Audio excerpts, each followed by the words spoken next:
അതീവ സുരക്ഷയിൽ നരേന്ദ്രമോദി മണിപ്പൂർ സന്ദർശിക്കുകയാണ്. പല പ്രതിപക്ഷ പാർട്ടികൾ വിമർശനം ഉന്നയിക്കുന്നുണ്ട്. അതോടൊപ്പം തന്നെ ഇന്ത്യൻ സൈനികരെ സംബന്ധിച്ച് വളരെ വലിയ ആശങ്കയുള്ള ഒരു സമയത്തിലൂടെയാണ് കടന്നു പോകുന്നത്. നരേന്ദ്രമോദിയുടെ സന്ദർശനത്തിനിടയിൽ തന്നെ അതിനു മുൻപ് തന്നെ അവിടെ വലിയ രീതിയിൽ സംഘർഷങ്ങളും ഉണ്ടാകുന്നുണ്ടല്ലോ. ഇതിപ്പോൾ ഉത്തരമായി എന്തുകൊണ്ട് മോദി മണിപ്പൂരിലേക്ക് പോകുന്നില്ല? മെയ്ത്തികളും അതുപോലെ കുക്കികളുമായിട്ട് സംഘർഷം, ഗോത്രവർഗ കലാപം നടക്കുന്നിടത്തേക്ക് എന്തുകൊണ്ട് പോകുന്നില്ല? ഇതായിരുന്നു രാഹുൽ ഗാന്ധിയുടെ പ്രധാനപ്പെട്ട വിഷയം കഴിഞ്ഞ പാർലമെന്റ് സമ്മേളനത്തിൽ. അതിനു മുമ്പും കോൺഗ്രസ് നേതാക്കളെല്ലാം മണിപ്പൂരിൽ പോയില്ല, വിദേശത്തെല്ലാം കിടന്ന് കറങ്ങുന്നു മോദി. ഇതാ ഇപ്പം മണിപ്പൂരിൽ പോയിരിക്കുന്നു. നിങ്ങളുടെ ഈ വിമർശനങ്ങൾക്കെല്ലാം ഈ വിമർശനം വന്നു കഴിഞ്ഞപ്പോൾ ഇത് വലിയ വാർത്തകളായിട്ട് നേരത്തെ ചോദ്യങ്ങൾ കൊടുത്തുകൊണ്ടിരുന്ന മലയാള മുത്തശ്ശി പത്രങ്ങളൊന്നും ഇപ്പം മണിപ്പൂരിലേക്ക് മോദി പോകുന്നു യാതൊന്നും കൊടുത്തിട്ടില്ല. മിക്ക പത്രങ്ങളും അത് പോയില്ലെന്ന് വാർത്ത പോയി കഴിയുമ്പോൾ അതീവ സുരക്ഷിതമാണ്. അദ്ദേഹത്തിനെതിരെ അവിടെ ഒരു സംഘടന പ്രതിഷേധം പ്രഖ്യാപിച്ചിരിക്കുകയാണ്. പ്രതിഷേധമൊക്കെ അവിടെ നിൽക്കട്ടെ എന്ന് പറഞ്ഞ് മോദി പോവുകയാണ്. ബഹുകോടി പദ്ധതികളുടെ പ്രഖ്യാപനവുമായിട്ടാണ് പോകുന്നത്. അതിനു മുമ്പ് തന്നെ അദ്ദേഹം മിസോറാമിൽ പോകുന്നുണ്ട്. മിസോറാമിൽ ആദ്യമായിട്ട് റെയിൽവേ ഭൂപടത്തിൽ കഴിഞ്ഞ 70 വർഷം കൊണ്ട് കോൺഗ്രസ് ഗവൺമെന്റുകൾക്കോ മറ്റ് ഗവൺമെന്റുകൾക്കോ കഴിയാത്ത ഒരു കാര്യം സാധ്യമായിരിക്കുന്നു. മിസോറാം ഇന്ത്യയിലെ റെയിൽവേ ഭൂപടത്തിൽ ഇടം സ്ഥാപിച്ചിരിക്കുന്നു. ലോകത്തിലെ തന്നെ ഏറ്റവും വലിയ 2 തുരങ്കങ്ങൾ, ഏറ്റവും വലിയ 2 പാലങ്ങൾ, ദുർഗമമായിട്ടുള്ള ഹിമാലയൻ മടിത്തട്ടിൽ, ദുർഗമമായിട്ടുള്ള ഹില്ലി ടെറൈനിൽ ഇപ്പൊ ഇന്ത്യയുടെ തീവണ്ടി കുതിച്ചു കൂകി വിളിച്ച് പായാൻ തുടങ്ങുകയാണ്. ആദ്യമായിട്ടാണ് ഇങ്ങനെ സങ്കല്പിക്കാൻ പോലും ഇന്ത്യയുടെ ഭരണാധികാരികൾക്ക്, റെയിൽവേ മന്ത്രാലയത്തിന് മുമ്പ് കഴിയാതിരുന്ന ഒരു കാര്യമാണ് ഇപ്പോഴത്തെ മൂന്നാം മോദി ഗവൺമെന്റ് നടപ്പാക്കാൻ പോകുന്നത്. ആ പദ്ധതിക്കുള്ള റെയിൽവേ ആൾറെഡി കമ്മീഷൻ ചെയ്യാൻ വേണ്ടി തയ്യാറായി കഴിഞ്ഞു. ഇപ്പോൾ ചൂളം വിളിച്ച് അടുത്ത ഏതാനും ദിവസങ്ങൾക്കുള്ളിൽ മണിപ്പൂർ വരെ മിസോറാമിൽ കൂടി ഈ തീവണ്ടികൾ കടന്നു പോവുകയാണ്. അതുകൂടാതെ മണിപ്പൂരിന്റെ വികസനത്തിനുള്ള, ആദിവാസി വികസനത്തിനുള്ള ധാരാളം പദ്ധതികൾ, കോടിക്കണക്കിന് രൂപയുടെ പദ്ധതികൾ ഇന്ന് അദ്ദേഹം പ്രഖ്യാപിക്കുകയാണ്. വളരെ പ്രധാനപ്പെട്ട ഒരു വാർത്തയാണ്. എന്നിട്ട് പോലും അവിടെ സുരക്ഷ അതീവ ശക്തമാക്കിയിരിക്കുകയാണ്. അപ്പൊ തന്നെയുമല്ല, ഇപ്പൊ പുതിയൊരു സ്ഥിതി കൂടെ. മണിപ്പൂരിലെ അന്ന് നടന്ന കലാപം പോലല്ല, ഇപ്പൊ നേപ്പാളിൽ കലാപം നടന്നതിനെ തുടർന്ന് പുതിയ പ്രധാനമന്ത്രി ആദ്യമായിട്ടൊരു വനിതാ പ്രധാനമന്ത്രി അവിടെ അധികാരത്തിൽ വന്നിരിക്കുകയാണ്. കാര്യം ശരി. പക്ഷേ ചൈനയ്ക്കും താല്പര്യമുള്ള സ്ഥലമാണ് അവിടെ എന്നുള്ള നിലയിൽ ഈ മണിപ്പൂർ സന്ദർശനം എന്ന് പറയുന്നത് തീരെ ഇഷ്ടപ്പെടാത്ത ഒരു രാജ്യമാണ് ചൈന. കാരണം ഈ നോർത്ത് ഈസ്റ്റ് മുഴുവൻ അവരുടെ വകയാണ്, അരുണാചൽ പ്രദേശ് ഉൾപ്പെടെ എന്ന് അവകാശപ്പെടുന്ന ഒരു എക്സ്പാൻഷനിസ്റ്റ് പോളിസിയുള്ള രാജ്യമാണ്. അപ്പോൾ അതുകൊണ്ട് തീർച്ചയായിട്ടും വളരെ പ്രധാനപ്പെട്ട തന്ത്രപ്രധാനമായിട്ടൊരു മേഖലയിലെ, സംഘർഷഭരിതമായിരുന്നൊരു മേഖലയിലേക്കാണ് കടന്നു പോകുന്നത്. അതുപോലെ തന്നെ നമ്മൾ കേൾക്കുന്ന കാര്യം, ഇതോടുകൂടി അവിടെ സുരക്ഷിതമായിട്ട് അദ്ദേഹം തിരിച്ചെത്തിയാൽ തീർച്ചയായിട്ടും അവിടെ ഗവർണർ ഭരണം അവസാനിപ്പിച്ചുകൊണ്ട്, രാഷ്ട്രപതി ഭരണം അവസാനിപ്പിച്ചുകൊണ്ട് അത് ജനാധിപത്യത്തിന്റെ ആ മുഖ്യധാരയിലേക്ക് വരാനും പോവുകയാണ്. ആ രീതിയിലാണ് കാര്യങ്ങൾ പോകുന്നത്. ഇവിടെ ചില സംഘടനകൾ പ്രതിഷേധിക്കും. അതിപ്പോൾ എവിടെ ചെന്നാലും പ്രതിഷേധിക്കും. കേരളത്തിൽ വന്നാൽ CPM-ന്റെ പ്രതിഷേധം ഉണ്ടാവുമല്ലോ. അതുപോലെയുള്ളൂ, ജനാധിപത്യപരമായിട്ടുള്ള പ്രതിഷേധം മാത്രമേ ഉള്ളൂ. ആ മണ്ണിലേക്ക് വെല്ലുവിളി ഏറ്റെടുത്തുകൊണ്ട് നരേന്ദ്രമോദി പോവുകയാണ്.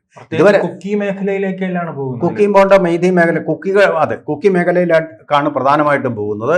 കാരണം അവരെയാണ് വിശ്വാസത്തിൽ എടുക്കാനുള്ളത്. അവരാണ് കലാപങ്ങൾ കൂടുതലായിട്ട് തീ കത്തിച്ചത് അവരാണ്. മെയ്തികൾക്ക് സംവരണം കൊടുക്കുന്നു എന്നുള്ളതിൻ്റെ പേരിലാണ്. അപ്പോൾ അതിനെല്ലാം ഇപ്പോൾ ഒരു പരിഹാരം. മോദി അവിടെ ചെല്ലുമ്പോൾ അതൊരു സാന്ത്വന സ്പർശം തന്നെയാണ്. ഇന്ത്യൻ പ്രധാനമന്ത്രിക്ക് കടക്കാനാവാത്ത തരത്തിൽ ആയിരുന്നു അവിടെ കാര്യങ്ങൾ നടന്നത്. തോക്കിയേന്തിയ ഗോത്രവർഗ്ഗക്കാരാണ് അവിടെ ഭരിച്ചുകൊണ്ടിരുന്നത്, മുഖ്യമന്ത്രി അല്ലായിരുന്നു. ഇപ്പോൾ സ്ഥിതികൾ മാറി. അതുപോലെ തന്നെ മറ്റു സ്ഥലങ്ങളിലേക്കുള്ള അവിടുത്തെ റോഡ്, ഹിൽവേ എന്ന് പറയുന്ന, അതായത് മലയോര പാത ഇപ്പോൾ തുറന്നിരിക്കുകയാണ്. അവിടുന്ന് സാധനങ്ങൾ പുറത്തേക്ക് പോകുന്നുണ്ട്.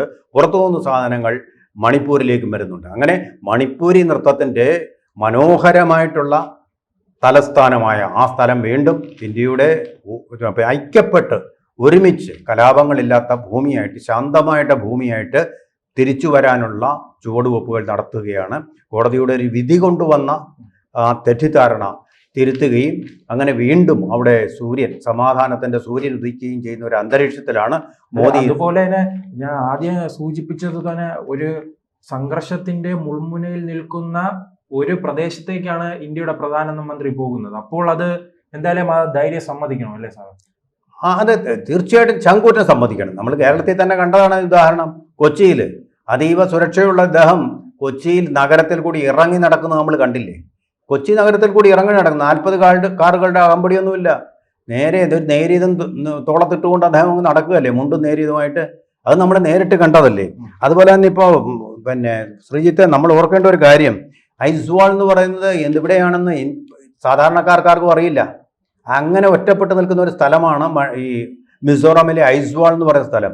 ഈ ഐസ്വാളിലേക്ക് ഇപ്പോൾ പോകാൻ കേരളത്തിൽ നിന്നും ഉള്ളതിനേക്കാൾ വളരെ കുറച്ച് സമയം മതി ഡൽഹിയിൽ നിന്ന് പോകാൻ. ഡൽഹിയിൽ നിന്ന് പോകാൻ നമുക്ക് 2 ദിവസം എടുക്കും. പക്ഷേ ഐസ്വാളിലേക്ക് ഇപ്പോൾ പോകാൻ പണ്ട് 2-3 ദിവസം എടുക്കുമായിരുന്നു. പക്ഷേ ഇപ്പോൾ പോകാൻ കേവലം 8 മണിക്കൂർ മതി. അതായത് ഇവിടുന്ന് നമ്മൾ കാസർഗോഡ് വരെ പോകുന്ന സമയം, ആ സമയം കൊണ്ട് നമുക്ക് ഡൽഹിയിൽ നിന്ന് ഐസ്വാളിലെത്താം, റെയിൽവേ വന്നതുകൊണ്ട്. അതുപോലെ തന്നെ നമ്മൾ ശ്രദ്ധിക്കേണ്ട കാര്യം, ഇവിടെ 143 പാലങ്ങളാണ്. കാരണം പാലങ്ങളില്ലാതെ പറ്റില്ല. ഇടയ്ക്കിടയ്ക്ക് ഇങ്ങനെയുള്ള ഒഴുക്കുകളുണ്ട്.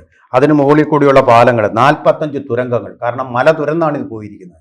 45 തുരങ്കങ്ങളുമായിട്ട് ഇത് പോകുന്നത്. അപ്പോൾ ഇന്ത്യയുടെ വലിയൊരു അഭിമാന പദ്ധതിയാണ് ഇപ്പോൾ റെയിൽവേ മിസോറാമിലേക്ക് ചെന്നു എന്ന് പറയുന്നത്. ഇത് കഴിയുമ്പോൾ എനിക്ക് തോന്നുന്നത് മിക്കവാറും മണിപ്പൂരിലേക്കും ഈ തീവണ്ടി അങ്ങോട്ട് എത്തിക്കാനുള്ള ശ്രമങ്ങൾ വളരെ ഈസി ആയിട്ട് നടക്കും. കാരണം രണ്ടും അടുത്തടുത്തുള്ള സ്ഥലങ്ങളാണ്. അതുകൂടാതെ മണിപ്പൂരിലെ ജനതയുടെ സോഷ്യൽ ആയിട്ടുള്ള ഉന്നമനത്തിന് വേണ്ടി, സാമൂഹിക ഉന്നമനത്തിന് വേണ്ടിയിട്ടുള്ള കോടിക്കണക്കിന് രൂപയുടെ ഒരു പദ്ധതി ഇന്ന് പ്രഖ്യാപിക്കപ്പെടും. അതൊരു പ്രധാനപ്പെട്ട വാർത്തയായിട്ട് വരും. നമ്മുടെ വാർത്തയിലൊന്നും കാണാൻ പറ്റുകയില്ല. അതും ഇന്ന് നടക്കാൻ പോവുകയാണ്. തീർച്ചയായിട്ടും വിദ്യാഭ്യാസപരമായിട്ട്, സാമൂഹികമായിട്ട്, തൊഴിൽപരമായിട്ട് അവിടെ വികസനത്തിനുള്ള വലിയൊരു ചുവടുവയ്പ് ഇന്ന് നടത്തുമെന്നാണ് നമ്മൾ കഴിയുന്നത്. വികസനം കാത്തിരിക്കുന്ന ഒരു പ്രധാനമന്ത്രി തന്നെ പറഞ്ഞു, വികസനം കാത്തിരിക്കുന്ന പ്രദേശങ്ങളായിട്ടാണ് നമ്മൾ നോർത്ത് ഈസ്റ്റിനെ കരുതിയിരുന്നത്. ഇന്ന് അവ അങ്ങനെയല്ല, വികസനത്തിന് വേണ്ടിയിട്ട് ഉള്ള മാതൃകകൾ കാണിക്കുന്ന സംസ്ഥാനങ്ങളായിട്ട് മാറിയിരിക്കുന്നു നോർത്ത് ഈസ്റ്റേൺ സംസ്ഥാനങ്ങൾ എന്നാണ് പറയുന്നത്. അപ്പോൾ വികസനം വന്നു കഴിയുമ്പോൾ ഈ ഗോത്ര കലാപങ്ങളെല്ലാം താനേ ഇല്ലാതാവും.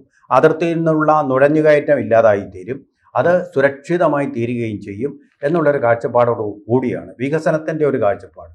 എവിടെയും ആ വികസനത്തിൻ്റെ വെളിച്ചം വന്നു കഴിഞ്ഞാൽ അവിടെ ഈ കലാപങ്ങളുടെ ഇരുട്ട് ഇല്ലാതായിത്തീരുന്ന ഒരു കാഴ്ചപ്പാടിലാണ് ഈ പദ്ധതികളുമായിട്ട് മോദി പോകുന്നത്.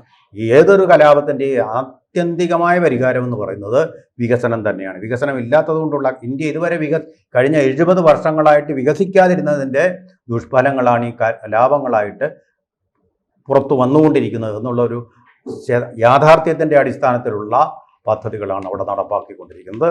തീർച്ചയായിട്ടും വികസനം. അപ്പോൾ ഇനി മണിപ്പൂരിനെ കാത്തിരിക്കുന്നത് വികസനവും അതീവ സുരക്ഷയുമാണ്. സുരക്ഷയല്ല, ജനാധിപത്യവും. സുരക്ഷ വേണ്ട, വികസനത്തിന്റെ ആ വെളിച്ചം വന്നു കഴിഞ്ഞാൽ പിന്നെ അവിടെ സുരക്ഷയുടെ ജമ്മു കാശ്മീർ തന്നെ മാതൃകയായിട്ടുണ്ടല്ലോ. അതെ, ജമ്മു കാശ്മീർ തന്നെ മാതൃകയായിട്ട്. എന്താ പ്രശ്നം? ഇപ്പോൾ അവിടെ യാതൊരു പ്രശ്നങ്ങളും ഉണ്ടാകുന്നില്ലല്ലോ. വികസനത്തിന്റെ വെളിച്ചം എത്തിക്കാനുള്ള ഇപ്പൊ തുടക്കം മാത്രം. അത് വന്നു കഴിയുന്നതോടുകൂടി അവിടെ സമാധാനത്തിന്റെ സൂര്യൻ ഉദിക്കുക തന്നെ ചെയ്യും എന്ന് നമുക്ക് കരുതാം.